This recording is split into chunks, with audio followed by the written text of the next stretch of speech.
Esperamos que 5 minutos. Sí, doctor. Gracias.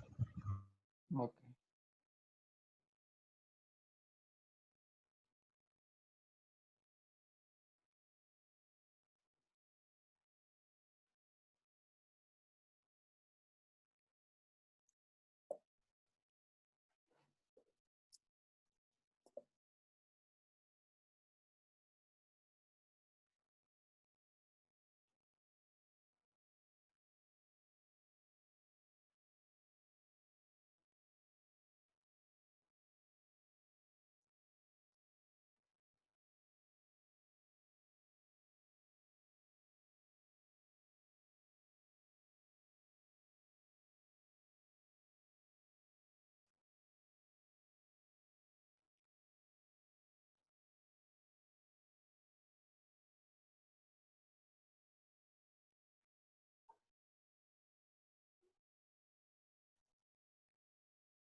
¿Sí me escuchan?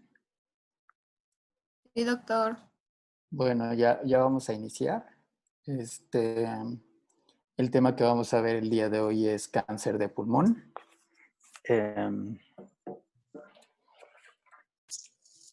Vamos a hacer unas 3 preguntitas.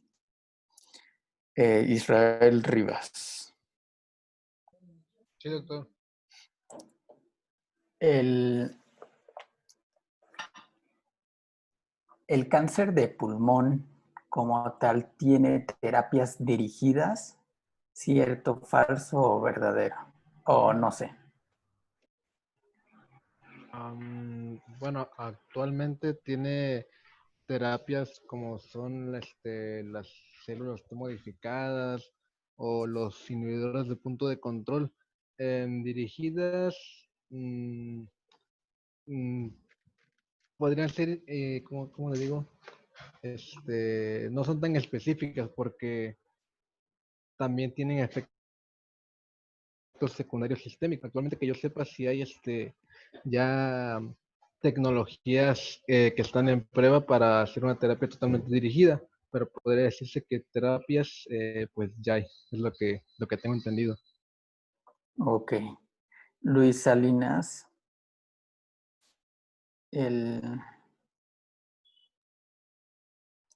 ¿Sí me estás escuchando, Luis Salinas?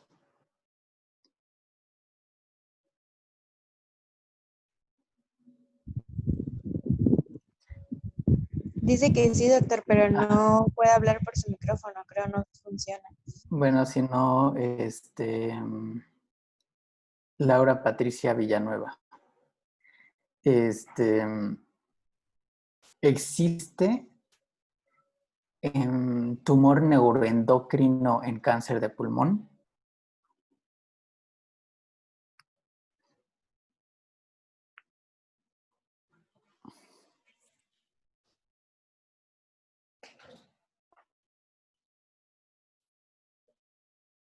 Creo que no me escuchó, ¿verdad?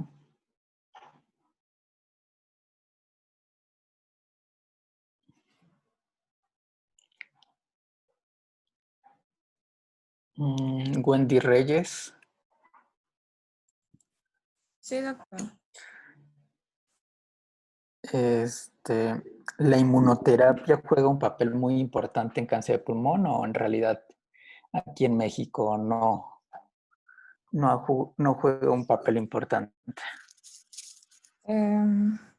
Pues la inmunoterapia son los medicamentos que usan para que el sistema inmunitario de la persona pueda reconocer esa célula y destruirla. Pero pues sí tiene eficacia. ¿Y en pulmón, aquí en México?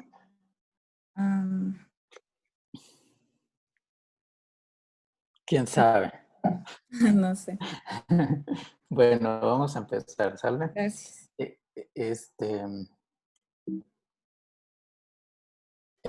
Algo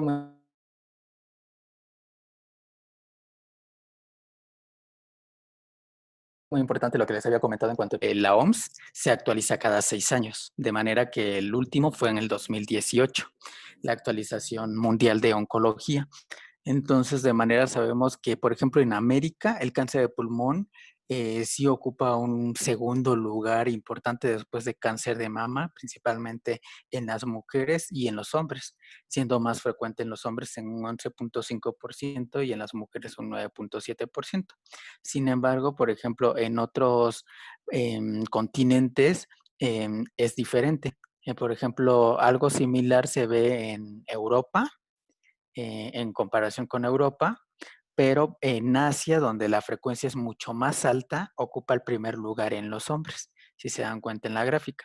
En cambio, por ejemplo, en Oceanía y África, pues es muy poca la incidencia de este cáncer de pulmón. Ahora, cuando vemos en cuanto a la incidencia, pues va a ocupar un 11.6% a nivel mundial y ocuparía el primer lugar, pero también el primer lugar a nivel de mortalidad.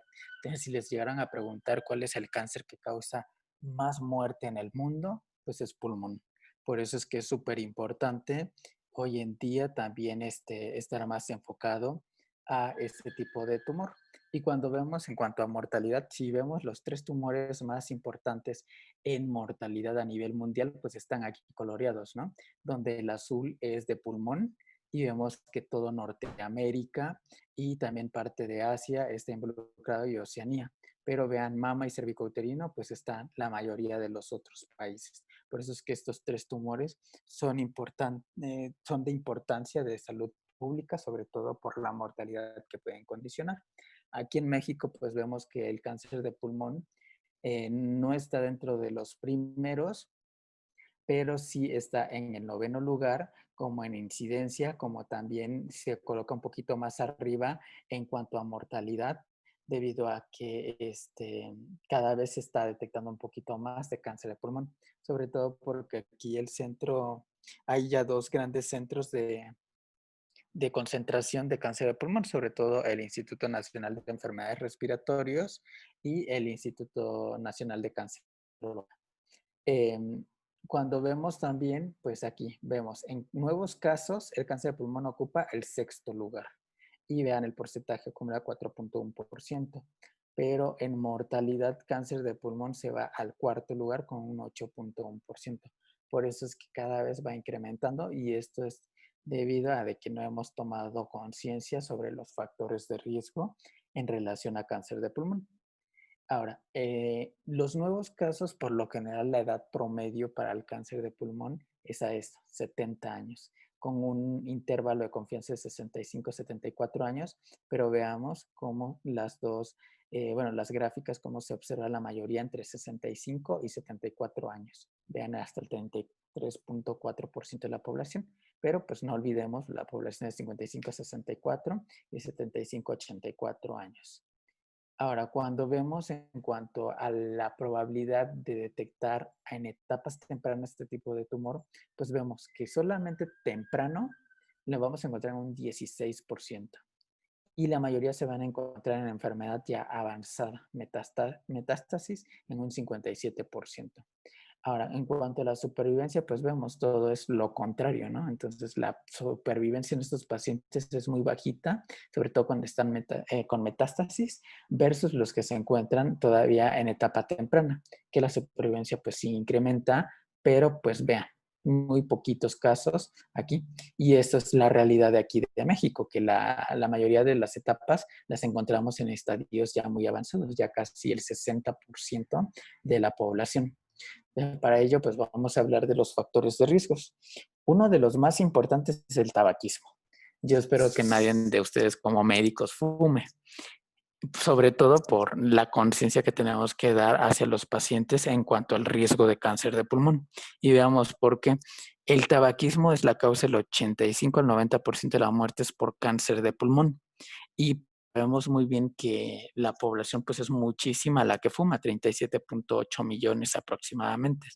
Pero pues el cáncer, el tabaquismo no solamente está asociado a cáncer de pulmón, sino que también a otras condiciones o comorbilidades, como enfermedad cerebrovascular, bronquitis, EPOC, cardiopatías isquémicas, aparte de los cánceres que están asociados sobre todo de cabeza y cuello, tráquea, bronquios, ¿no? Algo muy importante que les quería poner aquí es que toda la mortalidad que está asociada a tabaquismo, vean los tumores que están asociados desde cabeza y cuello, donde vemos que por lo general en cavidad oral es el riesgo más incrementado incluso en las muertes que se pueden observar en estos pacientes, independientemente del sexo, tanto en hombres como en mujeres, pero también está mucho asociado a páncreas en cuanto a mortalidad y también a lo que es pulmón, ¿no? Que vemos que se encuentra súper alta la incidencia en estos pacientes. Entonces, y de ahí pues está vinculado con todos los demás cánceres que podemos observar aquí. Pero en comorbilidades pues también el riesgo de mortalidad de todas las cardiopatías isquémicas o también pulmonares pues también está elevado independientemente del sexo del paciente. Algo muy importante es que el cáncer de pulmón se va a encontrar asociado con tabaquismo hasta un 70% y por lo general 11 de cada 12 personas que contraen cáncer de pulmón es a causa del cigarro. Pero vean todos los otros tumores que están asociados al tabaquismo. Laringe, esófago, hígado, páncreas, estómago, principalmente las comorbilidades que habíamos comentado, hasta leucemias. Pero ¿esto a qué se debe? El tabaco como tal tiene más de 700,000 componentes, de los cuales actualmente se han estudiado hasta 50 o 75 componentes de los que se conocen, de los cuales estos se han visto que todos tienen un riesgo relativo para cáncer de pulmón hasta 20 veces más en aquellos que fuman versus los que no fuman. Y pues algo muy importante que debemos de tener en cuenta, que vamos a ver más adelante, es que impacta mucho la suspensión del tabaquismo cuanto antes. Porque, vean, los poquitos factores que se han, o componentes que se han visto, es desde cianuro de hidrógenos, que se encuentra en el veneno usado en cámaras de gases, amoníaco, que es limpiador de pisos, tolueno, solventes industriales, arsénico, veneno para hormigas, butano, que es combustible en lámparas, DDT, que es insecticida, o sea, todo lo que contiene el cigarro, la acetona, que usan las mujeres para remover el esmalte, el metanol para combustible para cohetes, naftaleno como la naftalina, el cadmio que se usa en baterías para autos y el gas tóxico en el escape de autos, el monóxido de carbono. Entonces, un sinfín, aproximadamente 75 componentes se han visto y ya vieron pues las características que tiene cada uno de estos componentes que no pueden condicionar en nuestro cuerpo, ¿no? Y ahora, si nos vamos detalladamente, pues están divididos químicamente por varios grupos carcinógenos, en el cual los más frecuentes, por ejemplo, tenemos los hidrocarburos policíclicos aromáticos, en el cual vemos que los primeros o los más importantes en cantidad suficiente que se encuentran en el cigarro son los benzoantracenos principalmente, pero también tenemos una cantidad suficiente de furanos que son por componentes heterocíclicos y las nitrosaminas, en las cuales estas llegan hasta 180 nanogramos y también a 196 nanogramos, sobre todo por el tipo de contenido que tienen, ya sea metilamina o nornicotina, ¿no? Entonces, cuando les pregunten, los más frecuentes son los hidrocarburos aromáticos y las nitrosaminas, pero pues no hay que olvidar que también están las aminas aromáticas como el toluidina, que se encuentra hasta 300 a 200 nanogramos. Y si vamos más desglosando, pues podemos encontrar componentes fenólicos, aldehídos, hidrocarburos volátiles, nitrohidrocarburos y también otros componentes orgánicos que habíamos visto, donde entra en mayor importancia el óxido propilénico, en el cual esto pues es importante porque pues ya vieron el sinfín de componentes químicos que contiene el cigarro, hasta metales, ¿no? Y dentro de los metales, pues vean, el arsénico, berilio, níquel, cromo, cadmio, cobalto, tienen una cantidad suficiente en el cigarro como para condicionar daños letales en el endotelio de todo el cuerpo humano y sobre todo en los sitios donde condicionan cáncer. Pero ¿cuál es la función? El problema del tabaquismo es que acuérdense que el tabaquismo tiene alta concentración de nicotina y el problema de la nicotina es que también tiene, pues se une principalmente a los receptores de acetilcolina. Al unirse a los receptores de acetilcolina desencadena muchos mecanismos de acción, sobre todo a nivel de la membrana para la noradrenalina y la adrenalina. Esto va a condicionar que se puedan activar vías de señalización intrínseca que van a estar a nivel de las vías de JAK-STAT y la PI3K, AKT y RAS, RAF, MEK, y sobre todo las que condicionan a los receptores factores de crecimiento endotelio vascular y de crecimiento epidérmico como tal. Y esto cual puede condicionar tanto la proliferación y supervivencia del daño celular que hay ahí, sobre todo de la célula tumoral. Pero también se ha visto que la nicotina, al entrar al sistema nervioso central, puede actuar a nivel de varias sinapsis, sobre todo a nivel dorsal, por medio de estos aminoácidos, como tal el GABA, pero también a nivel ventral por dopamina.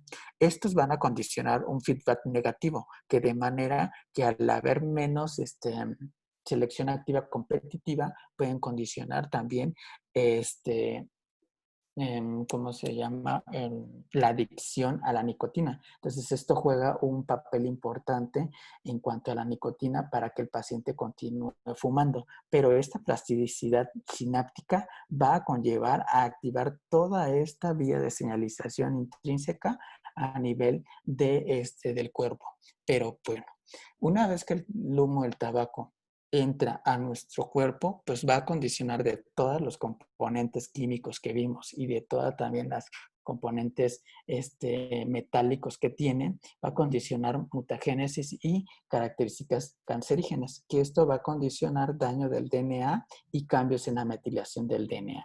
Y a partir de esto, pues va a condicionar cáncer. Pero, ¿qué sucede? A nivel del DNA puede condicionar todas estas alteraciones en los genes, principalmente en el CYP2A6 y también en el KMO y el CHRNA3. Estos van a ser como vías de señalización intrínsecas dependientes de cada cáncer específico. Posteriormente, cuando tenemos la nicotina, la adicción y fumamos de manera regular, pues van a activarse todas las vías de señalización de la carcinogénesis. Una vez que ya está activada, vamos a tener una activación metabólica para formar alteración a nivel del DNA y esto va a generar aductos. Esto, si no se repara como tal, va a persistir las alteraciones hasta condicionar mutaciones u oncogenes. Y esta alteración de los oncogenes va a alterar también los genes supresores tumorales. Al haber esta alteración o inestabilidad entre la regulación de los oncogenes y los tumores supresores, va a haber pérdida del crecimiento normal de las células del cuerpo y esto va a condicionar el desarrollo del cáncer. Acuérdense también que esto también juega un papel muy importante, el metabolismo de los genes que habíamos visto y la alteración que hay a nivel de las bases de los nucleótidos del DNA. Cuando vemos principalmente los genes que juegan mayor importancia, pues vamos a ver el retinoblastoma, el TP53 y el PTEN, los cuales se han visto mayor incluidos en cáncer de pulmón de células pequeñas y también de células no pequeñas. Y cuando vemos específicamente más genes, pues CEMIC, sobre todo la IGFR y la expresión también de HER2-Neu, en el cual pueden estar amplificados o expresados en diferentes histologías de cáncer de pulmón. Entonces, ahí, pues, eso es como lo que involucra el tabaquismo. Pero recuerden, muy importante, algo muy importante que deben de saber ustedes es que el tabaquismo no es fuma y ya, no. Hay que sacar algo que se llama índice tabáquico. El índice tabáquico se va a determinar por el número de años de tabaquismo que lleva el paciente, por el número de cigarros que fumaba durante ese tiempo. Y eso lo dividen entre 20. Y eso le va a dar el índice tabáquico por año del paciente. Entonces, eso es súper importante que lo hagan en una historia clínica porque el oncólogo se los va a pedir siempre el índice tabáquico más que si fuma o no fuma. Aquí lo importante es qué tanto fuma y qué tanto impacto puede dar. Ahora, cuando en este estudio que hicieron de 50 años en una cohorte principalmente estadounidense en relación a la mortalidad, veían si el número de cigarros por día impactaba en cuanto a la mortalidad. Y efectivamente, entre más de 20 cigarros, vean, ya la curva incrementaba. Incluso arriba de 10 a 20 cigarrillos al día, la curva incrementaba. Entonces, de manera que nosotros a veces cuando el paciente está muy irregular y te dice, es que primero fumé 3, pero ya luego en las fiestas 20 y luego lo dejé y ya luego otra vez 15 y luego una cajetilla y así. Entonces, algo muy importante, si ya el paciente fuma más de 10 y sobre todo entre 20, ya significa que ya el riesgo ya está incrementado.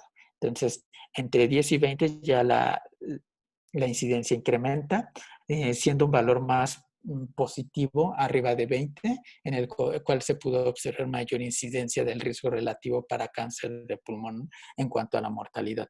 Pero también vieron en esta cohorte que es súper importante a qué edad dejan de fumar, porque aparte te dicen, sí, doctor, pero ya dejé de fumar.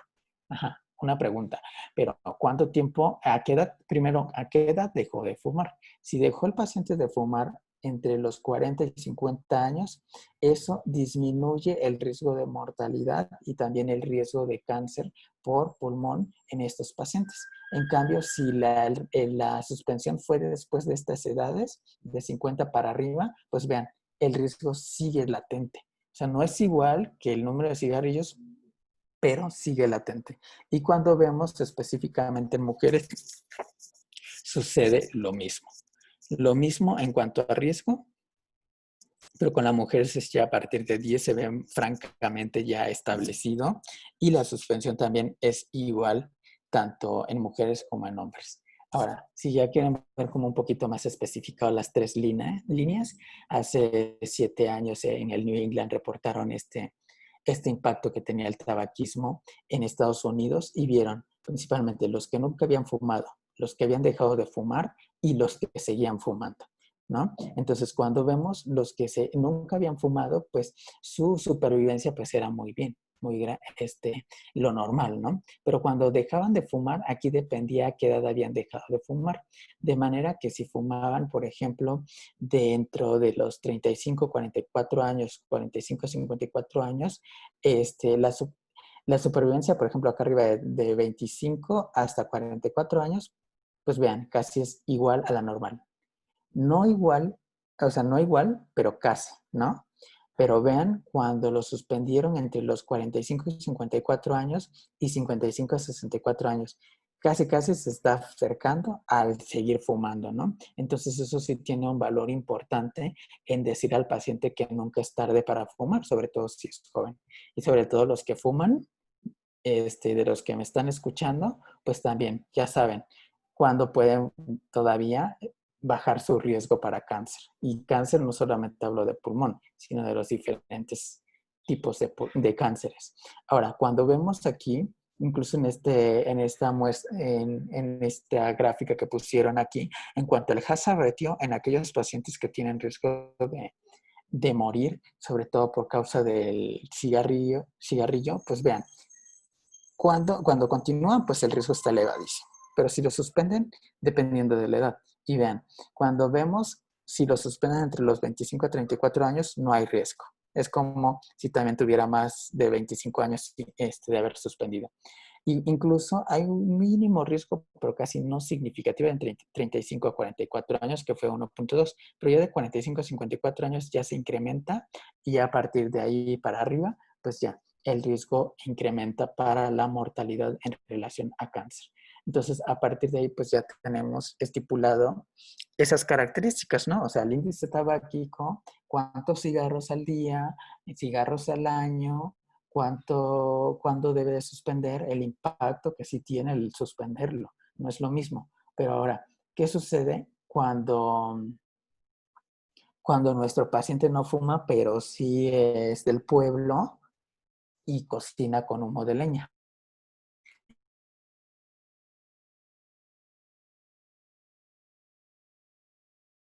Entonces,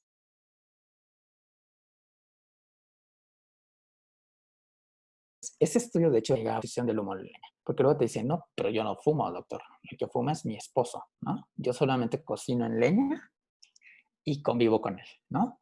Pero súper importante también ustedes cuando convivan, pues también chequen bien esas características, sobre todo porque vean, la exposición a humo de leña, algo muy importante que deben ver es que se traspola igual a las características de POC, que es a partir de más de 50 años de exposición al humo de leña o más de 200 horas año. Por eso cuando también hagan el interrogatorio no es, ¿está expuesto a humo de leña? Ah, sí, muy bien.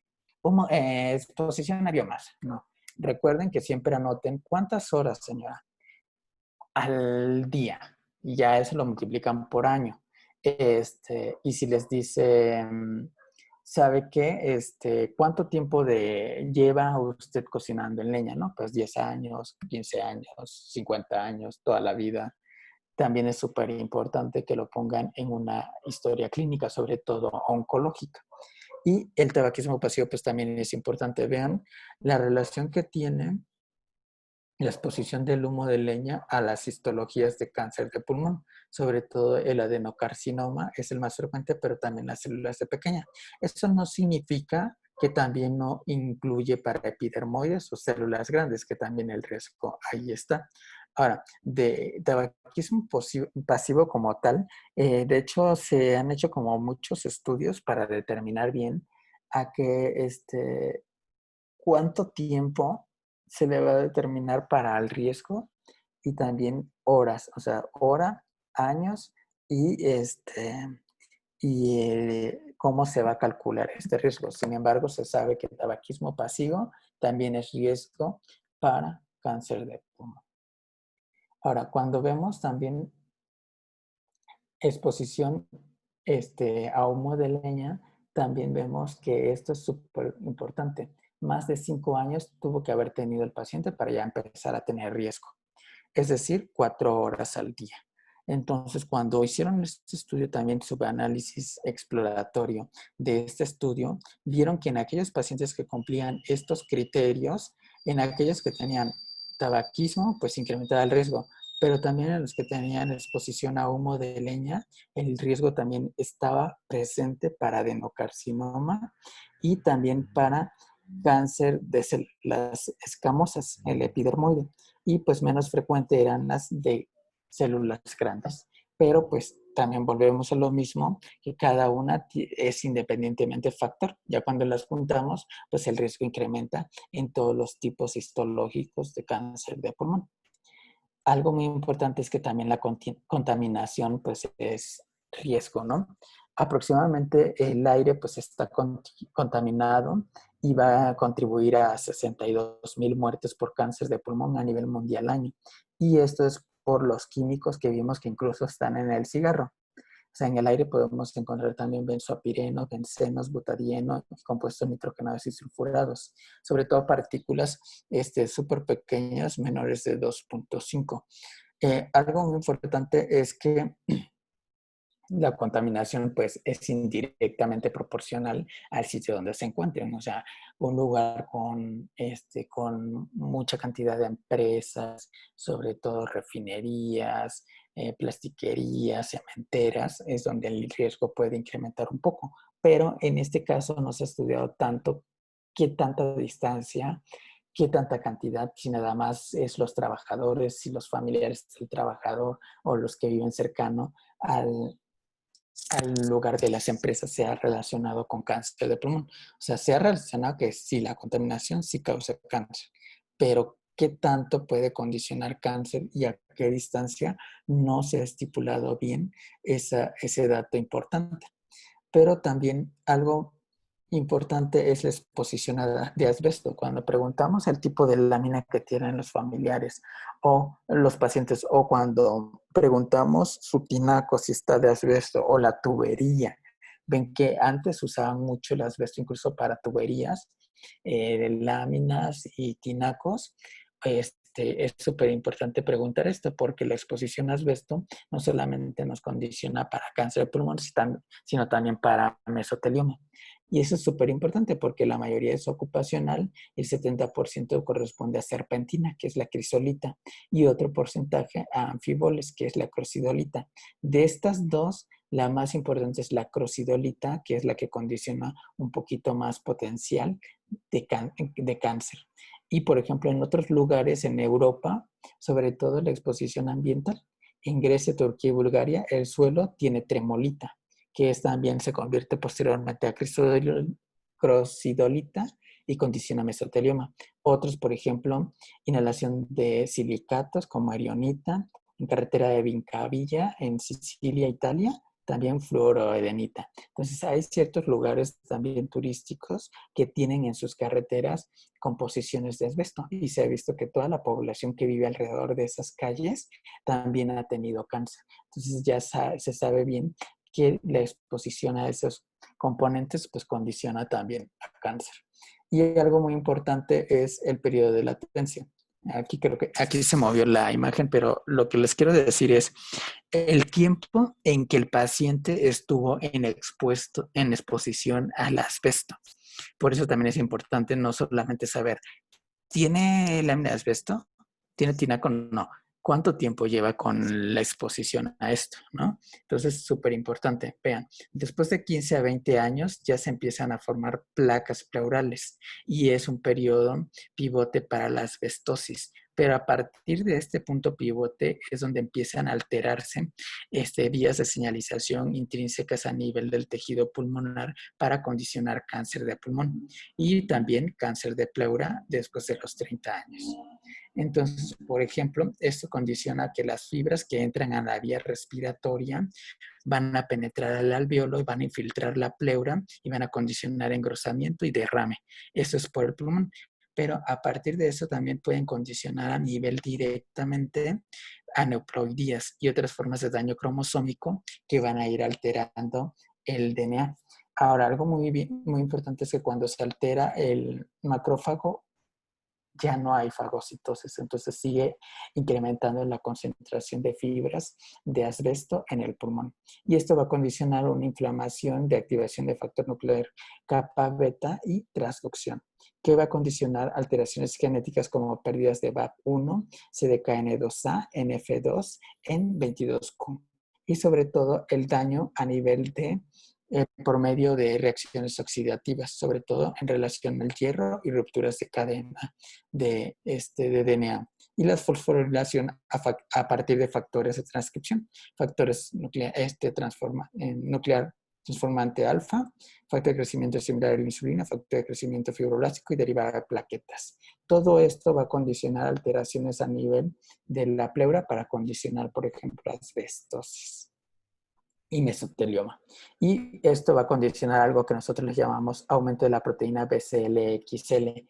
Esta proteína, más que nada, es una proteína antiapoptoica, es decir, evita la muerte celular programada y por lo tanto condiciona que se perpetúe el daño a nivel del tejido.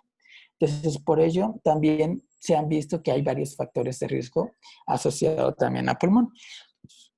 Aquellos que son mineros de uranio, la exposición a radón incrementa el riesgo, arsénico, sobre todo cáncer de pulmón de células pequeñas y epidermoide, la exposición ocupacional, lo que les comentaba, sobre todo del asbesto, la historia de cáncer. Aquí los familiares también toman un juego importante, pero aquí historia tanto de cáncer personal, de cáncer de pulmón, por ejemplo, o historia familiar. Y vean, los padres también incrementan el riesgo, los hermanos también, los hijos también, tíos, sobrinos y primos. Entonces, todos estos familiares es importante interrogar para el riesgo de cáncer de pulmón. Pero pues también no se queda atrás la fibrosis pulmonar y el EPOC, donde el enfisema ocasiona hasta 3 veces el riesgo de cáncer y la bronquitis crónica hasta 1.88 veces. Y en aquellos que recibieron radioterapia post-mastectomía también incrementa 2 veces el riesgo. Entonces, cuando ya vemos que ya tuvimos los factores de riesgo para cáncer de pulmón, viene algo que es la fisiopatología. Y esto es lo mismo que habíamos comentado. La mayoría de la fisiopatología se explica por los mismos componentes químicos que contiene tanto el cigarro como el radón, el uranio,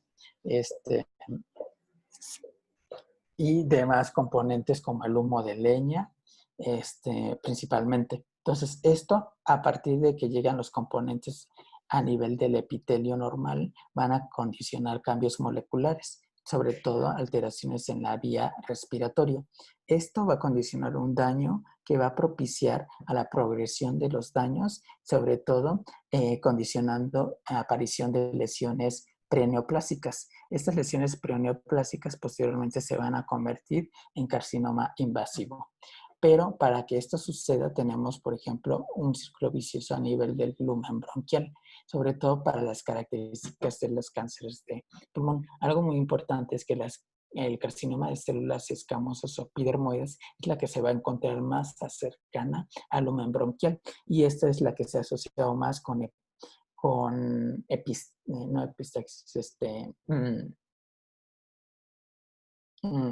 hemorragia pulmonar, hemoptisis.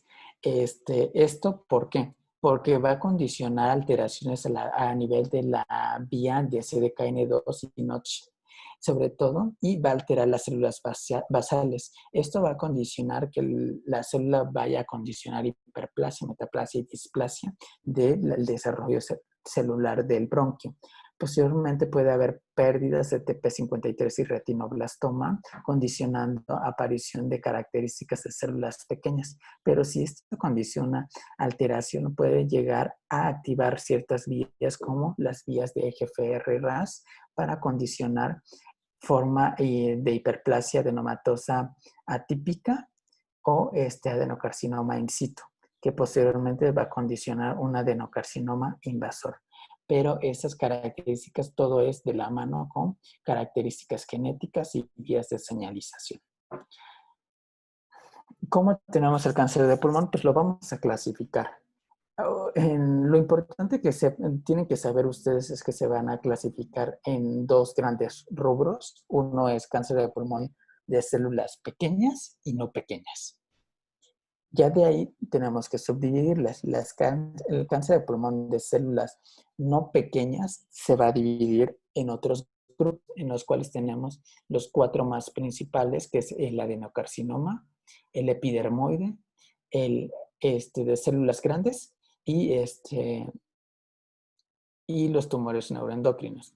Algo muy importante aquí es que también pueden estar estos otros subtipos, el adenoesquamoso y el sarcomatoide, de los cuales vean la frecuencia. ¿Por qué les dije estos subtipos? Porque son muy pocos frecuentes. Vean el porcentaje menos del 1% y el adenoesquamoso de 0.4 a 4%. Sin embargo, los otros 3 son los que ocupan un mayor porcentaje. Adenocarcinoma 40%, el epidermoide 25% y las células grandes como un 4%. Antes estaban en 15% y el neuroendocrinos de un 20%. Pero estos tienen subtipos o variantes de acuerdo a las características que se encuentren histológicas y también a nivel de patología, sobre todo de los componentes o estructuras que tengan. Y por inmunistoquímica, la mayoría de los adenocarcinomas nos van a dar napsina A y TTF1, pero pues el epidermoide se caracteriza por P40 y citoqueratina 5 o 6. Cuando células grandes como tal no debe de tener ninguno de estos dos marcadores. En cambio, los tumores neuroendocrinos tienen características de cromogranina y sinaptofisina. Algo muy importante es que cada una tiene sus características y también sus pronósticos. Por ejemplo, los de peor pronóstico son los adenoescamosos y sarcomatoide. Y dependiendo de los otros tipos de patología, pues son también las características. Algo muy importante es que tenemos características genéticas moleculares que les llamamos terapias dirigidas para cáncer de pulmón, en el cual vemos que si caracterizáramos las histologías, sobre todo epidermoide, adenocarcinoma pequeñas y células grandes, que esos serían como los 4 grupos que deberían de saberse ustedes, donde de aquí para acá los consideraríamos como cáncer de pulmón de células no pequeñas y este pequeño grupo como cáncer de pulmón de células pequeñas. De manera que si se dan cuenta, células pequeñas solamente ocuparía el 15% y de células no pequeñas estaríamos hablando de un 80% aproximadamente. Ahora, cuando vemos, si analizáramos cada una de estas dos histologías más importantes y más frecuentes en cáncer de pulmón, podemos observar que estas tienen diferentes puntos de control, puntos de controles moleculares. Pero a esto les llamamos, por ejemplo, a nivel de estas vías, PTEN, PK3CA y FGFR. Pero el adenocarcinoma es ampliamente más estudiado por tener estas características, sobre todo de KRAS, GFRNF y BRAF, MET, ALK y ROS1 son como otros de los más frecuentes. Entonces, cuando vemos esto, vemos que prácticamente el 80-85% son de cáncer de pulmón de células no pequeñas y que estos van a ocupar globalmente el primer lugar en mortalidad e incidencia y que en México pues ocupa el sexto lugar en incidencia y cuarto lugar en mortalidad. Pero cuando vemos las dos histologías, adenocarcinoma epidermoide y diferentes alteraciones genéticas, vemos de EGFR, LK-ROS1, KRAS-MET, FGFR, BRAF, PI3K, RET y PTEN, vemos alteraciones de mutaciones donde rearreglos, amplificaciones y de lesiones en estas como tales. Y dependiendo de la histología van a tener la alteración específica cada una de ellas, donde el adenocarcinoma tiene más frecuente EGFR y KRAS, y el epidermoide va a tener más frecuente lo que es FGFR y PTEN. Ahora, ¿por qué es importante saber esto? Porque hoy en día ya existen terapias blancas. Sobre todo, este es un marcador usado para la eficacia en estas alteraciones genómicas somáticas y a estas se les llaman mutaciones conductoras. Esta es una vía de señalización normal intrínseca a nivel celular, donde todas estas vías, cada uno tiene una señalización interna por medio de la vía RAS o de la vía PI3K hasta mTOR, en el cual cada una de estas van a tener ciertas alteraciones y encontradas también con cierta frecuencia, donde vemos que FFR, una disculpa, se movió, pero bueno, lo que EGFR se va a encontrar en un 15-62% en cáncer de pulmón, ALK en un 4.5%, y la vía de RAF en 1 al 2%, y las otras también van a estar, pero en menos del 4%. PI3K principalmente, RAS se va a encontrar en un 20-25% y AKT en un 4%. Algo muy importante que se debe de saber es que cada una de estas vías que estamos viendo aquí, ya existe tratamiento para cada uno de esta terapia blanco. Y afortunadamente, si el paciente tiene una de estas mutaciones, les va muy bien, porque el tratamiento es excelente para actuar directamente sobre estas vías y evitar todo esto, la proliferación, la resistencia a la apoptosis, la invasión o la angiogénesis. De manera que ya hoy en día la terapia blanco ya se ha vuelto como muy de moda en tratamiento de cáncer de pulmón, porque ha venido a cambiar todo el antecedente que teníamos de cáncer de pulmón, que era como muy los pacientes les iba muy mal con la quimio.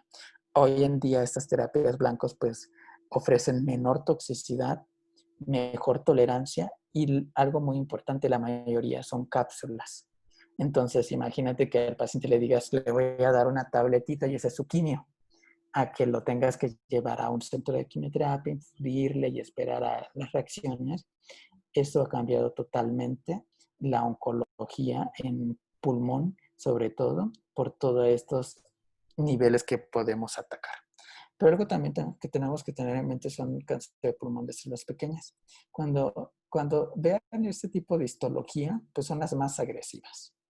Estas son las más agresivas, el pronóstico es súper malo, por lo general, al menos que tengan una característica neuroendocrina de células grandes, podría irles mejor, pero de ahí en fuera todas estas características hacen que el tumor sea muy agresivo. De manera que en este tumor, hoy en día también ya existen tratamientos dirigidos, incluso la inmunoterapia ya juega un papel importante combinado con la quimioterapia y pues ha mejorado también la supervivencia.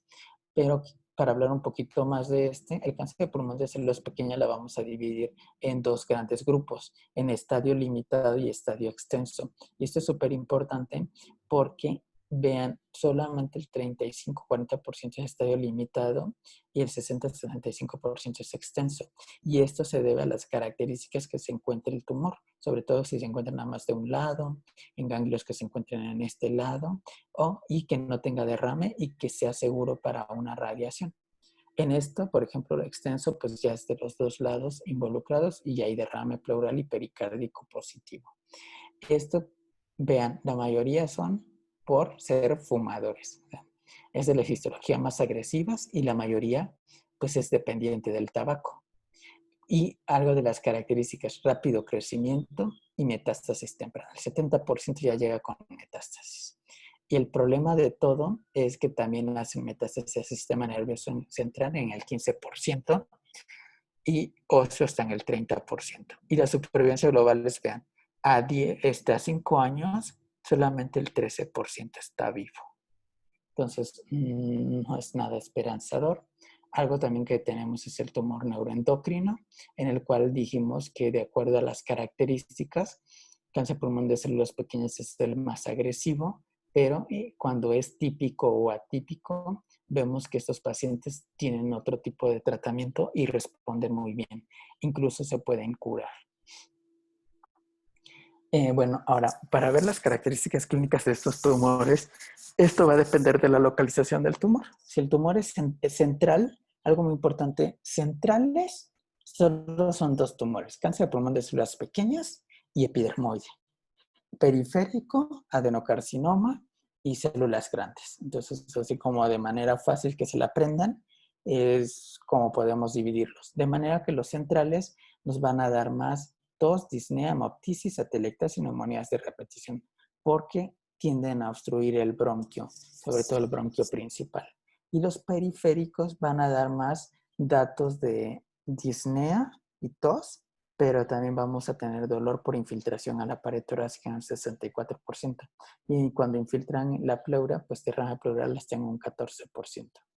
Y cuando son secundarios a invasión locorregional, cuando es locorregional significa que se están extendiendo más allá del sitio de origen, en el cual pueden haber involucro tanto de ganglios, plexos como vasos, ¿no? Entonces aquí tenemos que el síndrome de vena cava superior, del nervio laríngeo recurrente, de Horner y lesión del plexo braquial. Y estos síntomas son secundarios a esto. ¿Cómo determinamos un síndrome de vena cava? Recuerden, son pacientes que se ponen súper morados, hinchados de la cara, hinchados de los brazos, y pues mucha vascularidad en esa parte. Entonces, cuando vean un paciente así y ya descartaron todo, piensen en un tumor de pulmón, ¿no? Entonces, sobre todo en estos pacientes. Ahora, cuando es lesión del plexo braquial, pues prácticamente el paciente ya no puede mover el brazo, tiene parestesias o disestesias en el brazo y también puede condicionarle también molestias o mucho dolor en esa parte. Y el síndrome de Horner, pues es sobre todo para la miosis que tienen, es la ptosis y también la anhidrosis que pueden tener estos pacientes. Entonces, hay como ciertos signos que nos pueden orientar a un cáncer de pulmón. Y cuando el paciente tiene enfermedad metastásica, por lo general, algo inespecífico es la pérdida de peso, pero se encuentra en el 58%. Y hablamos de pérdida de peso de más del 10% en 6 meses. Ahora, síntomas asociados al sitio de metástasis, hígado, suprarrenales y sistema nervioso central son los sitios más frecuentes de cáncer de pulmón. Entonces siempre hay que tenerlos en mente. Cuando es de hígado, lo primero que se empieza a elevar es la fosfatasa alcalina. En suprarrenales, los pacientes empiezan a hacer insuficiencias suprarrenales, sobre todo empiezan a hipotensarse. Y cuando el sistema nervioso central tienen cefalea con banderas rojas que no se pueden controlar con tratamiento normal. O que sufrían de migraña y no pueden controlar la migraña. Y hay otros síndromes que son como los síndromes del internista. Lo que buscamos es hipercalcemia, por ejemplo. La hipercalcemia es propio del cáncer epidermoide. Entonces, esto produce algo que se llama secreción de la hormona paratiroidea, prohormona paratiroidea, sobre todo, y pues va a condicionar hipercalcemia y puede ser secundaria a este tipo de cáncer de pulmón. Algo también es el SIAD, que eso, yo creo que ya todo esto lo vieron en endocrino. El 10% van hacia cáncer de pulmón de células pequeñas, pero cuando vean SIAD, principalmente en aquellos pacientes que tienen la hipernatremia con eugolemia y alteraciones electrolíticas sin tener... Doctor, disculpe que lo moleste, es que endocrino aún no lo vamos a llevar el siguiente semestre apenas, y bueno, yo aquí sí ya me perdí, o sea, sí, no sé si mis compañeros están igual, pero sí esas siglas, sí ya estoy, bueno, como que de qué me está hablando, o sea, no sé si... Ajá. Sí, secreción inadecuada es SIAD. Y pues algo muy importante es esto, ¿no? O sea, paciente que llega con hipernatremia. En realidad se llaman síndromes del internista porque no es fácil diagnosticar un SIAD, por ejemplo, o no es fácil abordar una hipercalcemia. Aquí el internista tiene que hacer de uso de muchas facultades, sobre todo en muchos laboratorios, tanto de orina como en sangre, como osmolaridades, como sodio, calcular déficits de agua, de líquidos, que todo esto conllevan al diagnóstico y que al final de cuentas conllevan a buscar esto, ¿no? El síndrome paraneoplásico secundario a cáncer de pulmón. Y eso es por hormona antidiurética ectópica, secundaria por células pequeñas. En cambio, la hipercalcemia lo dijimos con las epidermoides, ¿no? Ahora, el síndrome de Cushing, que también lo van a ver en endocrino, también el síndrome paraneoplásico de Cushing, sobre todo, es igualito. Cuando ustedes vean, van a ver un paciente obeso, con estrías, con debilidad proximal, con hiperglucemia, hipertensión, obesidad, cara de luna llena.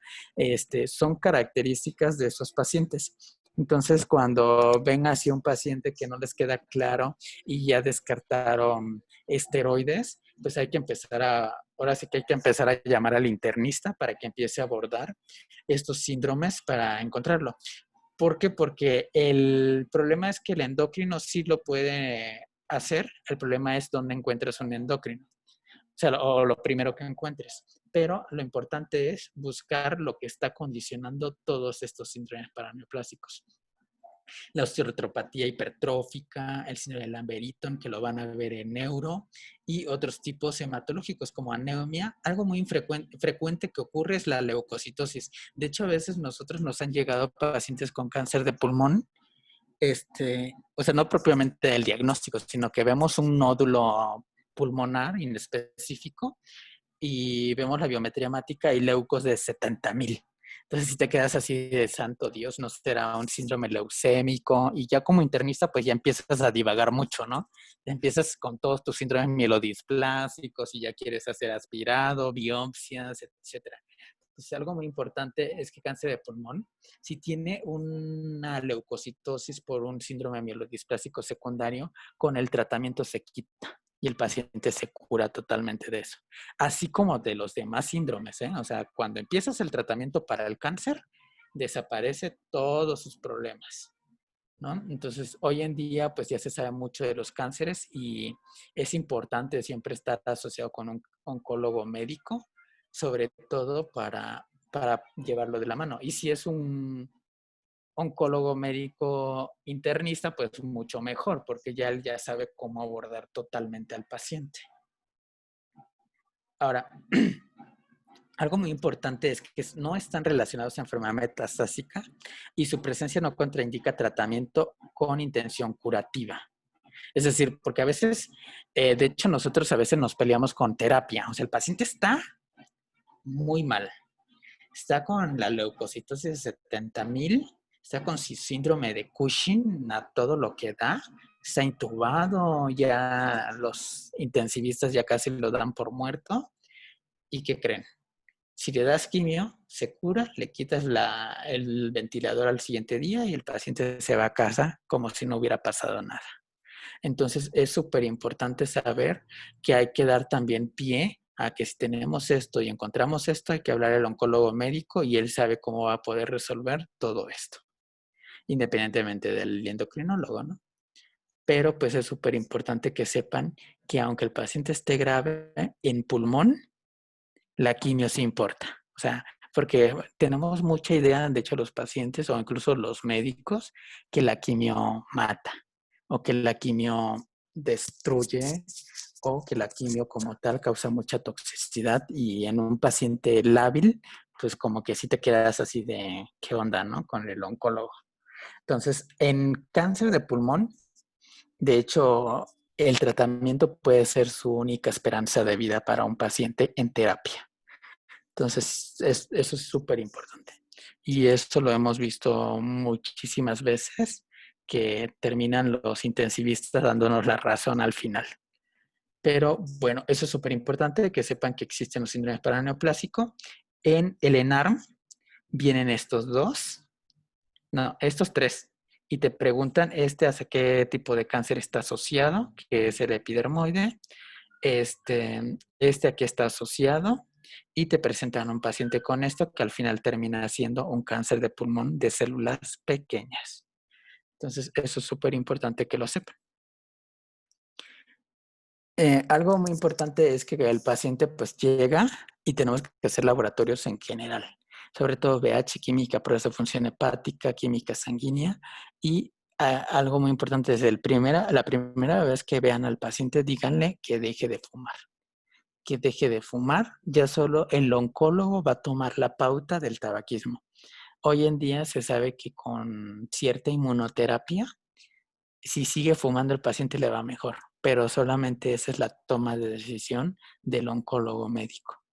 Estudios de imagen, TAC toracoabdominal contrastada, sobre todo porque la de tórax pues nos va a permitir delimitar bien el tumor, pero la de abdomen nos va a permitir si hay metástasis tanto al hígado como en suprarrenales.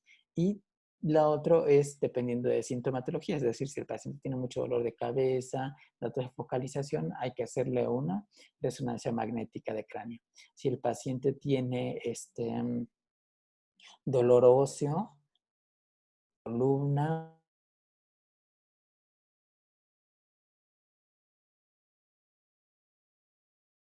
o inespecífico, hay que hacer.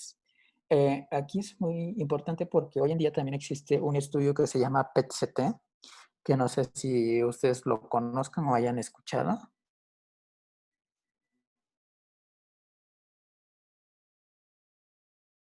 ¿Has escuchado de ese estudio? Es una tomografía por emisión de positrones en corte, en tomografía computarizada o algo así. Ajá, pero ¿para qué nos sirve? No, se utiliza para rastrear, bueno, yo lo escuché, yo lo leí en cáncer de próstata y se hace para rastrear donde estén lesiones o microlesiones a nivel óseo.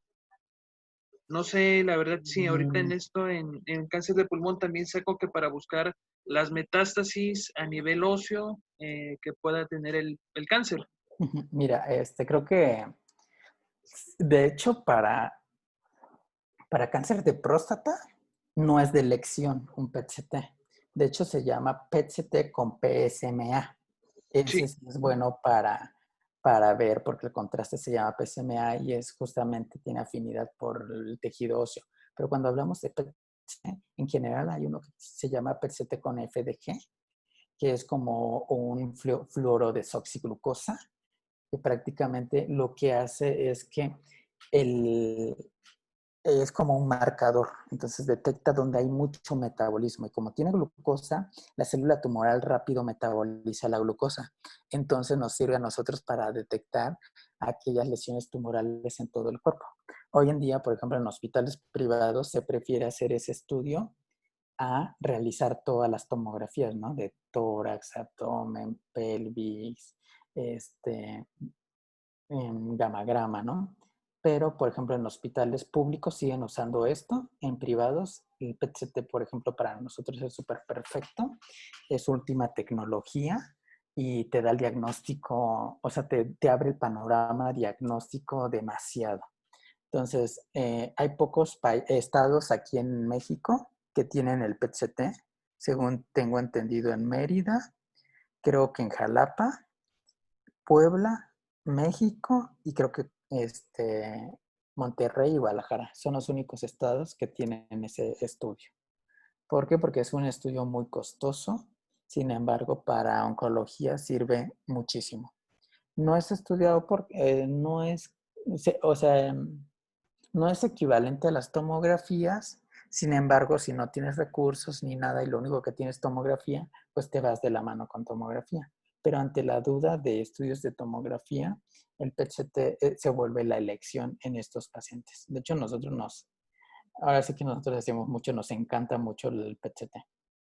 Es como nuestro mejor aliado. Pero eso, o sea, de acuerdo, si te vas a guías, lo ideal es que sean tomografías lo que se realicen a los pacientes. Pero ya si tienes un hospital privado, el paciente tiene recurso económico, tu opción sería eso. Entonces, algo muy importante es que recuerden los riesgos, ¿no? La edad, lo que dijimos, el tiempo que tuvo el índice tabáquico y la suspensión que llevó el paciente. Más de 15 años, digo menos de 15 años, ya es riesgo. Por eso recuerden que el riesgo todavía seguía latente, aún haberlo suspendido dentro de los 15 años. 2 es esto, mayores de 50 años, índice tabáquico más de 20 y factores de riesgo adicionales con calculadoras y moderado esta población, pero sin factores adicionales y bajo en aquellos que son menos de 50 años, pero que tienen menos de 20 paquetes años. Y pues eso es para la tomografía, ¿no? Y encontramos, la tomografía nos puede dar nódulos, que van a ser sólidos, no sólidos, no sólidos múltiples o parte múltiple. Y vamos a ver las características de cada nódulo y eso nos permite determinar. Pero pues veamos, la radiografía de tórax no nos sirve, tiene un valor predictivo positivo muy bajo y no se confirma hasta no realizar una TAC. TAC, mayor detección de tumores pequeños, falsos positivos llevan a biopsia, riesgo quirúrgico. sobre todo porque los tumores de pulmón son espiculados, irregulares y podemos encontrar en una parte del pulmón. La citología de expectoración no confiere beneficio, no sirve. ¿Qué nos dicen las recomendaciones? Esta población de riesgo, lo que ya hemos estado platicando tanto en screening, es donde podemos tomar hincapié para poder analizar esos pacientes, sobre todo en aquellos que tienen índice tabáquico mayor de 30, edad de 55 a 74 años y que hubieran suspendido en menos de 15 años el tabaquismo. ¿Cómo hacer el diagnóstico? Dependiendo, ¿no? Si el tumor está central, podemos hacer una broncoscopía y pues ir directamente al tumor y tomar la biopsia, como vemos aquí, ¿no? Entre la broncos, ve al tumor, le toma la biopsia. La otra es analizar los ganglios por ultrasonido endoscópico o por broncoscopía, ultrasonido de broncoscopio, que es también checar la parte de los ganglios a nivel pulmonar. La citología se puede realizar cuando hay contraindicación para alguno de los procedimientos que hemos hecho, pero pues no tiene ningún valor, al menos que el tumor esté dentro del bronquio. La sensibilidad y especificidad también para la toma de biopsia periférica es muy alta. Por ejemplo, aquí esta toma pues estuvo súper mal, ¿no? Porque lo ideal hubiera sido que sea cerquita, ¿no? Cerquita del tumorcito para no dañar todo el parénquima. Hay ya hoy en día radiología intervencionista que te hace todos estos estudios, todas esas tomas de biopsia. Entonces, en un mejor lugar, sobre todo, pues se puede obtener eso. Y pues algo muy importante, el cáncer de pulmón pues va a ser estratificado de acuerdo al tamaño tumoral. Por ejemplo, T1A menos de 1 centímetro, T1B de 1 a 2 centímetros y T1C de 2 a 3 centímetros. Algo yo lo que digo es que T1 siempre va a ser menor de 3 centímetros. Es decir, el pulmón, por ejemplo, si nos vamos al que tiene más lóbulos, que son 3, pues decimos, entonces T1 es menor de 3 lóbulos, menos de 3 centímetros. Y pues se queda ahí. Entonces estos pacientes cuando tienen nada más en un solo sitio, la cirugía es lo más importante. Por eso esta etapa clínica es como la mayoría de los que sobreviven. T2 ya estamos hablando de tumores ya más grandes, pero que también ya hay invasión a la pleura visceral. Incluso puede haber involucro del bronquio principal y también en aquellos que tienen T2B, que son más de 4 menos de 5 centímetros, y puede haber también involucro o no involucro tanto del bronquio, pero también estar asociado a telectasias o neumonitis obstructiva del pulmón completo. Algo que también se usaba mucho es la invasión de la pleura o el parénquima pleural, donde había invasión más allá de la capa elástica que vemos aquí, en esta capa, la superficial de la pleura y ya la invasión pleural como tal. Pero esta ya ahorita ya no se usa. En cuanto a T3, vemos en aquellos que miden más de 5 y menos de 7 centímetros, pero ya está incluido el nervio frénico o invasión del pericardio parietal. Aquí también se puede observar nódulos tumorales separados en el mismo lóbulo. O sea que aquí otro acá, ¿no? Entonces son como de T3. T4 es aquellos que ya están en muchas estructuras, sobre todo en tráquea, vena cava superior y grandes vasos, ¿no? Involucra ya también la carina, diafragma y miden más de 7 centímetros. Y estos pueden también involucrar, por ejemplo, los tumores de páncreas, los cuales tienen el cuerpo vertebral o canal espinal, plexo braquial y vasos subclaves. O en aquellos también que están en tumor acompañado por tumor separado ipsilateral de diferentes lóbulos. Cuando vemos los ganglios van a estar divididos. Y esto es debido a que tenemos ganglios mediastinales superiores e inferiores y también ganglios aórticos e iliares. Entonces, superiores van a ir del 2 al 4, donde los 4 son paratraqueales inferiores y los 2 son paratraqueales superiores. Y de ahí los 3 son prevasculares y retrotraqueales. Y los aórticos, pues, sub y paraórticos 5 y 6. Y mediastinales son subcarinales, paraesofágicos y pulmonares. Los ciliares, y de ahí vienen todos los interlobulares, lobar segmentario y subsegmentario. Y de acuerdo a eso nosotros ponemos N1, que son ipsilaterales, iliares y peribronquiales. N2, mediastinal subcarinal. Y N3, contralateral, donde también se incluyen los supraclaviculares. Y es así como los estudios pueden encontrar, por ejemplo, por EUS o EBUS, podemos determinar el nivel ganglionar que está comprometido por el cáncer. M1 es importante porque aquí es un nódulo tumoral contralateral, es decir, si el cáncer está aquí y si tiene otro nódulo acá, ya es metastásico. Si hay derrame pleural y lo mandas a citología y sale positivo para malignidad, también ya es metastásico. Incluso el pericárdico también ya es metastásico. Y metástasis M1B le llamamos cuando hay una metástasis, una sola única, fuera de la caja torácica. Por ejemplo, en hígado, y ya este es M1B. Y M1C cuando hay más en diferentes lados, ¿no? Adrenales, hígado y acá, ganglios linfáticos o cerebro, ¿no?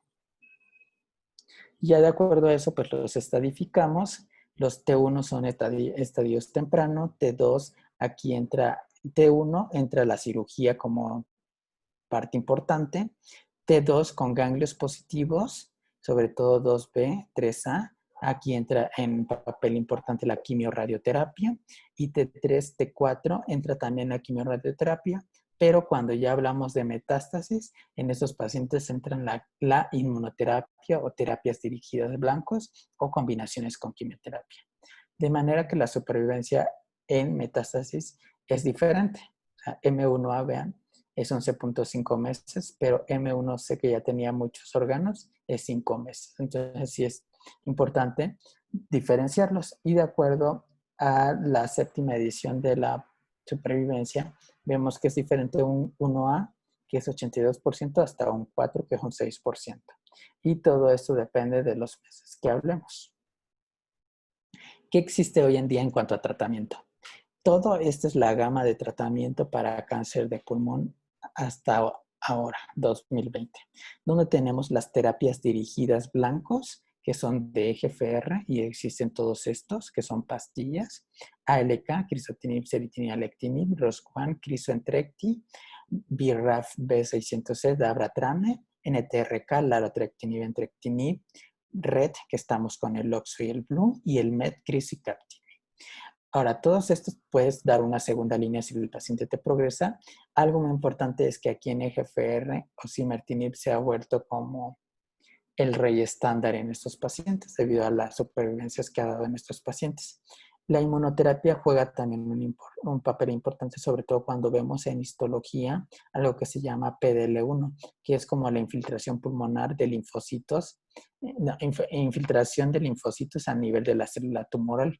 Y dependiendo de los marcadores que vemos, tenemos elección para darle tratamientos, donde más del 50% puede ser solita, ya sea pembrolizumab o atezolizumab, o cuando tenemos de 1 a 49%, podemos combinarlo con quimioterapia. Pembrolizumab más carboplatino, pemetrexed, o atezolizumab, carboplatino, paclitaxel, donde también entra en juego nivolumab e ipilimumab.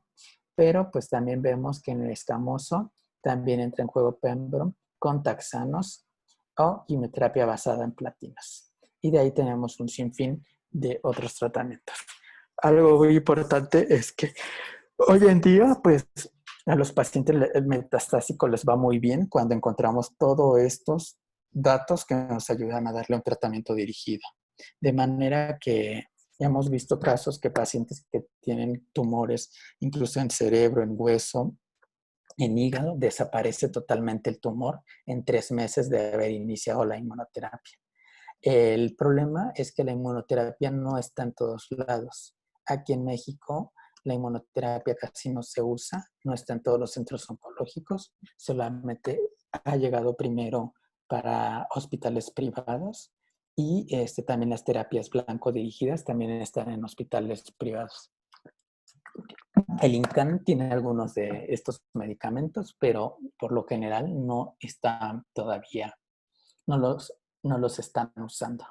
Los únicos hospitales que los usan son los hospitales privados, debido a que el costo de cada pastilla que tiene que tomar el paciente está alrededor de 2,000 pesos diario. De manera que la caja les viene saliendo como en 250,000 pesos. Entonces, algo también importante que yo les aconsejo y a ustedes, a sus familias, sobre todo los que tengan riesgo. Algo muy importante es que los seguros de gastos mayores cubren todo este tipo de tratamientos, que es lo actual, lo nuevo que está hoy en día y, y es lo que viene. O sea, la quimioterapia va a pasar a la historia. Solamente está usándose en lugares donde no tienen estos recursos, pero ya en hospitales de tercer nivel ya lo estamos usando todos esos medicamentos. ¿Alguna pregunta?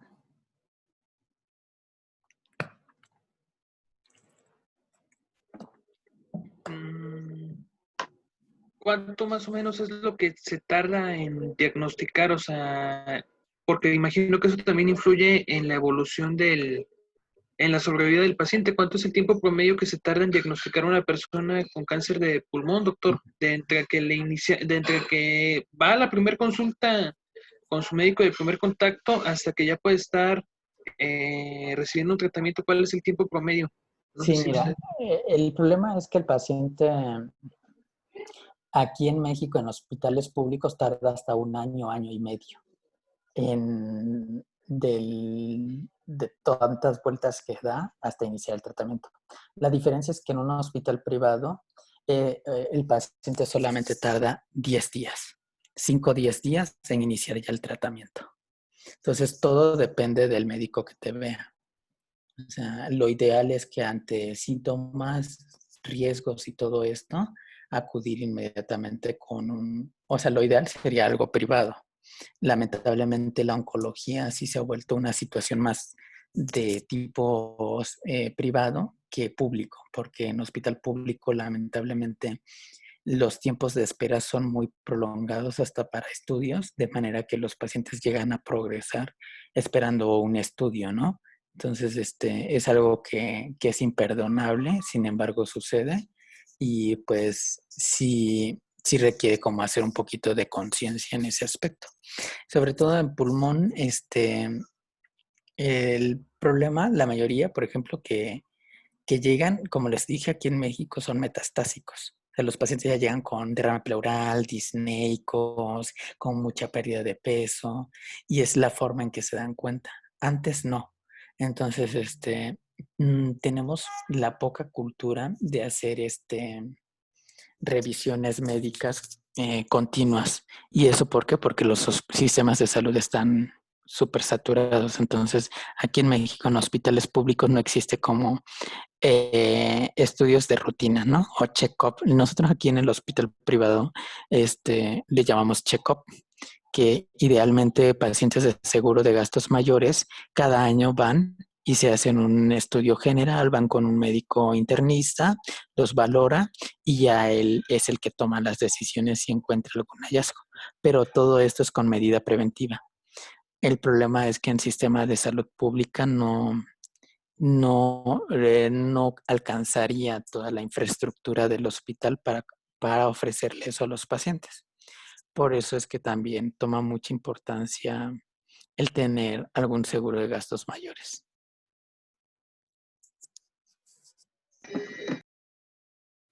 Gracias, doc. ¿Alguna otra pregunta? Doctor, y bueno, es que yo tenía un familiar que tuvo cáncer de pulmón, pero bueno, le habían hecho una terapia, algo de que se le habían congelado, algo así, Sí, porque sí. bueno, tenía igual ya metástasis a la columna.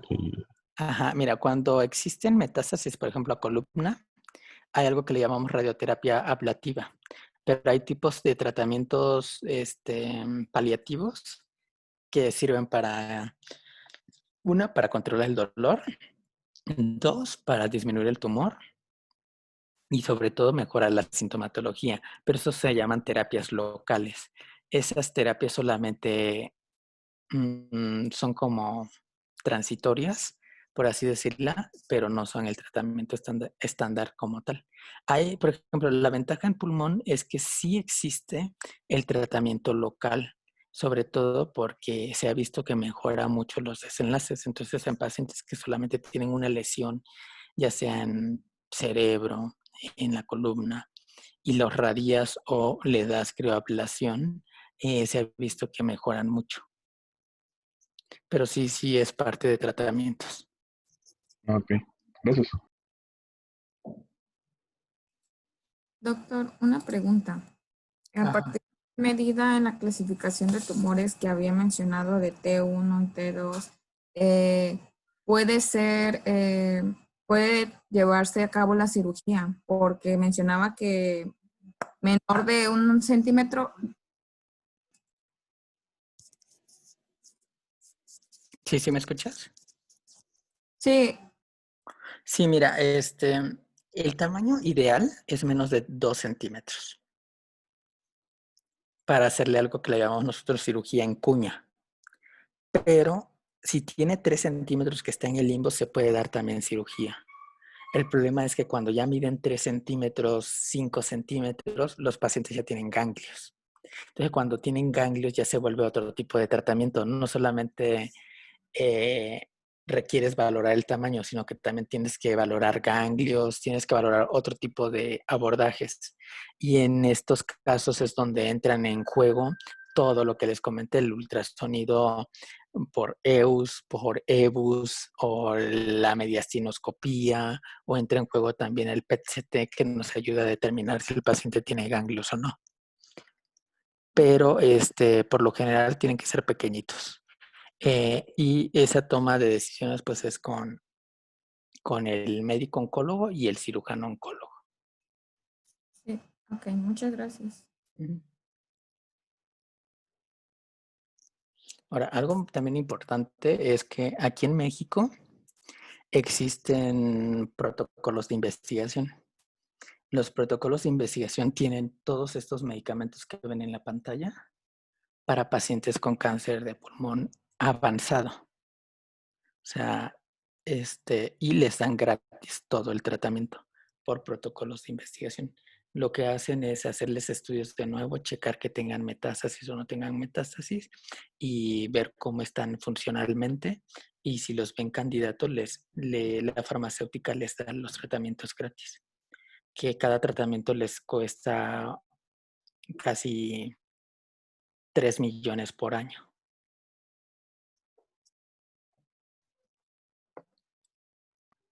Pasto. ¿Vale? Doctor, ¿y cómo una persona puede tener acceso a este tipo de tratamiento? Tendrían que acudir con... Lo que hacemos aquí en México es la mayoría de los pacientes que ya conocen este tipo de situaciones, primero lo hacen por medio privado. Acuden con el médico del hospital privado y el médico les ofrece el protocolo. Y ya en base a eso se hacen todos los estudios, se mandan a Estados Unidos. Estas moléculas que ven aquí se mandan a Estados Unidos. Entonces Estados Unidos lo manda y ya en base a eso el médico decide qué tipo de tratamiento le va a ofrecer. Pero es por medio privado. O sea, los doctores te ven privado. La ventaja es que si te aceptan, la farmacéutica te paga todo. Las consultas, los viajes, traslados, estudios y medicamento. Gracias, doctor.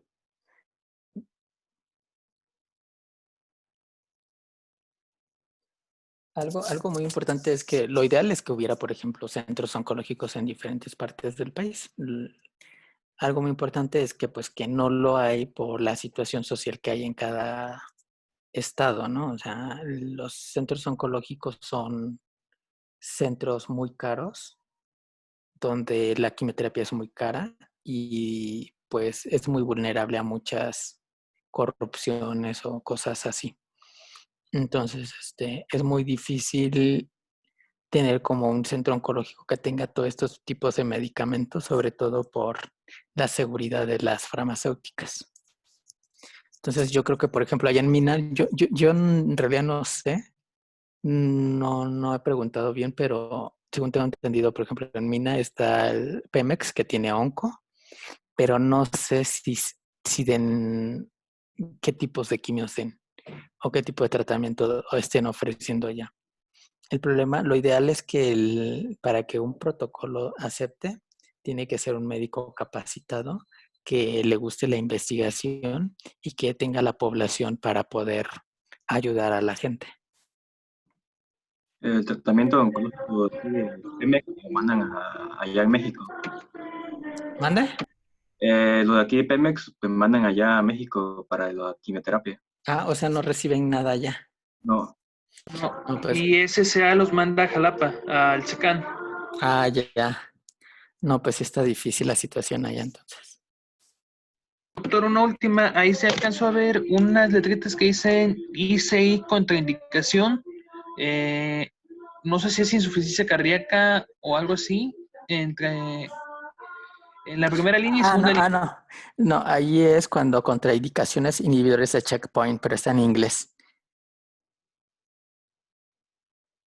Los inhibidores de checkpoint son la inmunoterapia. O ustedes los conocen como inhibidores de puntos de control. Ah, ok. Gracias, doctor. Sí.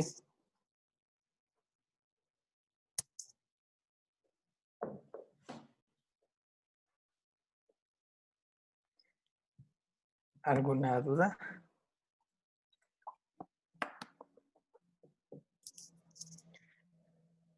Siempre de consejo, siempre aunque tengan un familiar o algo así, siempre el oncólogo médico, siempre lo llévenlo con un oncólogo médico. Aún así hayan ido con un médico quirúrgico y les diga que no, siempre llévenlo. Siempre es importante saber el punto de vista del médico oncólogo, sobre todo porque el médico oncólogo es como el internista de los oncólogos. Entonces él sabe si el paciente requiere radioterapia, si sabe si requiere cirugía, qué tipo de cirugía, qué tipo de radioterapia, como que les orienta un poco más a los otros tratantes para determinar qué les puede ayudar más. Y pues obviamente en quimioterapias y todo este tipo de tratamientos, el oncólogo médico tiene que ser el experto. Yo, por ejemplo, para hacer oncología, pues sí tienes que tomar muchas decisiones, ¿no? Porque tienes que ver dónde vas a aprender lo nuevo. El INCAN, desgraciadamente, no tiene estos medicamentos que les enseñé. Entonces, el que no los tenga, pues tú como residente tienes que ver dónde tienes que aprender.